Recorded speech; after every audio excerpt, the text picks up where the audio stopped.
Ktoré by som tak naznačil takým vtipom. Stretnú sa po liečení už nejakom úspešnom tí abstinenti, neviem, po 15 rokoch napríklad, alebo tak, zase v tej liečebni, pretože tá doktorka si ich zvolá, majú znovu ako keby tú seansu, už sa nepredstavujú, už sa poznajú.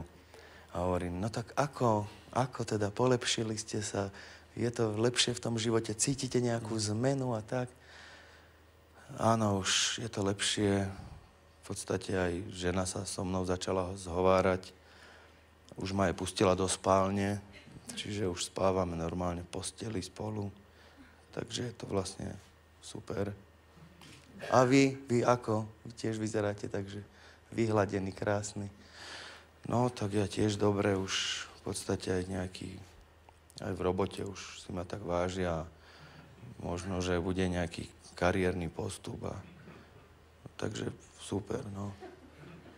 No a ako, viete si spomenúť na